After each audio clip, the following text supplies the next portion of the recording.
আমার ইউটিউব চ্যানেলে আপনাদের সবাইকে জানাই অনেক অনেক স্বাগত।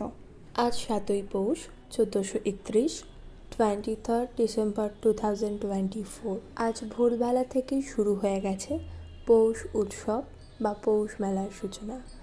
এখন আমি রয়েছি ছাতিমতলায় এবং ছাতিমতলায় এখন উপাসনা চলছে, আর সেই উপাসনারই কিছু মুহূর্তের সাক্ষী থাকবেন আপনারা আমার এই ভিডিওটির মাধ্যমে। নোবেল পুরস্কারের মাধ্যমে তাঁর প্রয়াণের এতকাল পরও তিনি যে বিশ্বের দরবারে কত প্রাসঙ্গিক তা জানানো হলো তার সাধের শান্তিনিকেতনকে বিশ্ব ঐতিহ্যের আনুষ্ঠানিক স্বীকৃতির মাধ্যমে।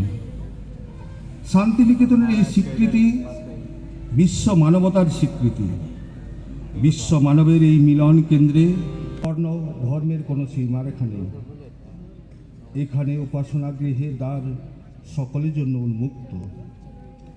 এখানে প্রকৃতির সঙ্গে মানুষের যোগ বড় নিবিড়।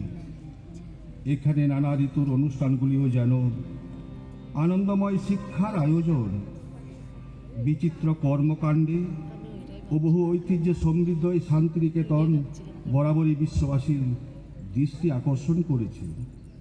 কিছুকাল আগে আমি তারে খুঁজে বেড়াই, হৃদয় ভূমি আমার ভরে, আমার ভরে। আমি তারে খুঁজে বেড়াই, হৃদয় ভূমি আমার ভরে, আমার ভরে। আমি তারে খুঁজে বেড়াই,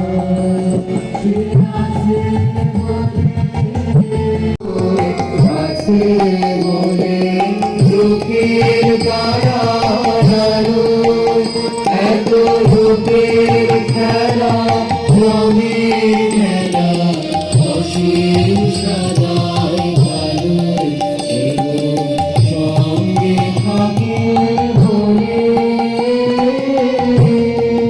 আমার।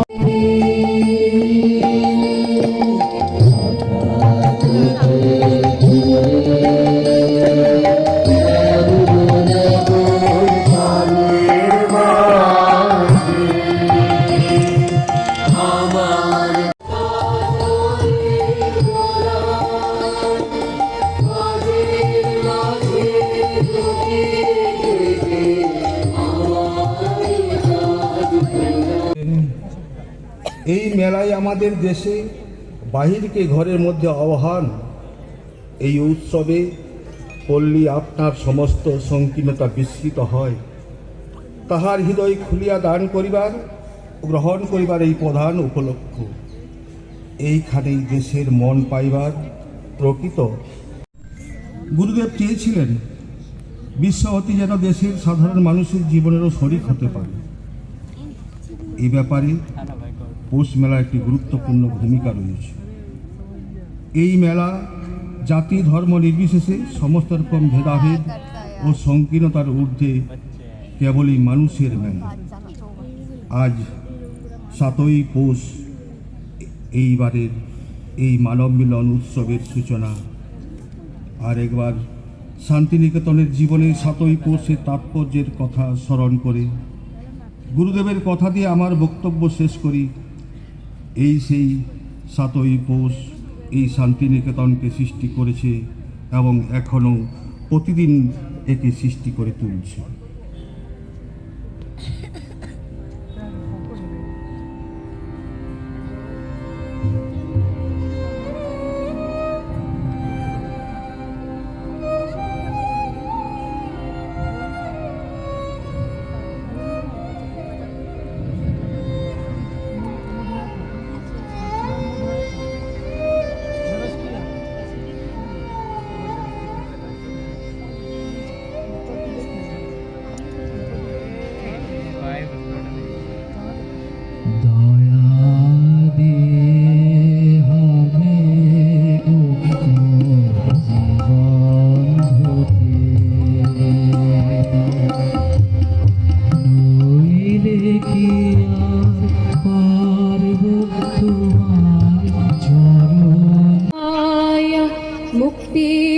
ईश्वराय नमो ब्रह्मणे व्यापिने शाश्वताय त्वमेकं शरण्यं त्वमेकं वरेण्यं त्वमेकं जगत्पालकं स्वप्रकाशं त्वमेकं जगत्कर्त्री पात्री प्रहर्त्री त्वमेकं परं निश्चलं निर्विकल्पं भयानां भयं भीषणं भीषणानां गतिः प्राणिनां पावनं पावनानां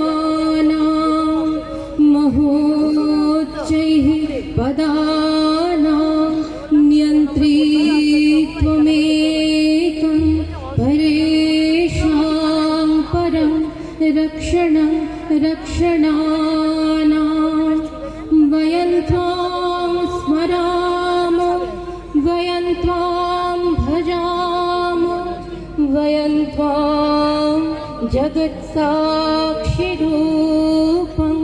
नमामः सदेकं निधानं निरालम्बमिषं भवां बोधिपूतं शरण्यं व्रजामः।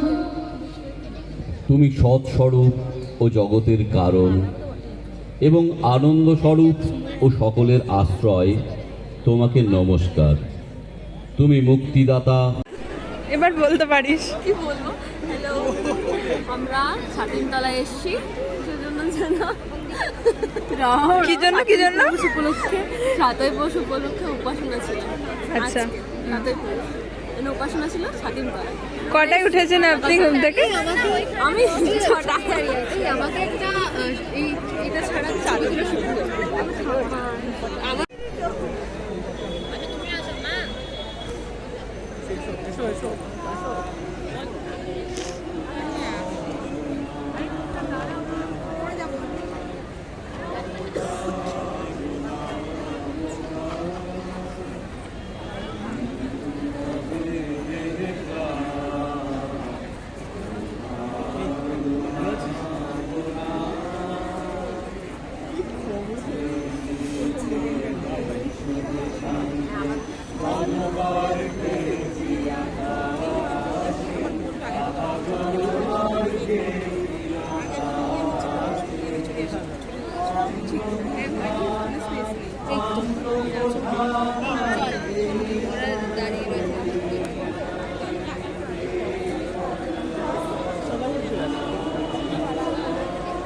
এরপর বেশ কিছু ছবি টবি তুলবার পর আমরা গেছিলাম মেলায়।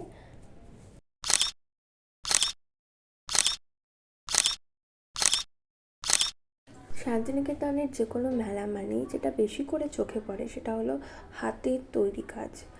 আর এই হাতের ছোঁয়ায় যে কোনো জিনিসের মূল্য এমনি এমনি অনেক বেশি বেড়ে যায়। ঘর সাজানোর জিনিস থেকে শুরু করে টুপি, শাড়ি, ব্লাউজ, গয়না, পাপোশ, ফুলদানি, মানুষ নিজের হাতে কী না বানাতে পারে। প্রত্যেকটা কাজের পিছনে লুকিয়ে আছে মানুষের পুঞ্জীভূত শ্রম, আর তার থেকেও বেশি করে যেটা লুকিয়ে আছে সেটা হলো একজন শিল্পীর তার কাজের প্রতি অগাধ ভালোবাসা। এসব ঘুরতে ঘুরতে চোখে পড়ে গেল বেশ কয়েকটা বইয়ের দোকান। বই কতটা পড়ি তা জানি না, তবে বইয়ের দোকানে গিয়ে বা স্টলে গিয়ে বই দেখতে এবং বই কিনতে আমার বেশ লাগে। আজকের জন্য এতটুকুই বরাদ্দ ছিল। উপাসনা দিয়ে সকাল শুরু করে বইয়ের স্টল দিয়ে শেষ করা, বেশ গেছে আজকের দিনটা। এরকম আরও ভিডিও পেতে আমার চ্যানেলটা সাবস্ক্রাইব করে রাখবেন। দেখা হচ্ছে অন্য কোনো ভিডিওতে।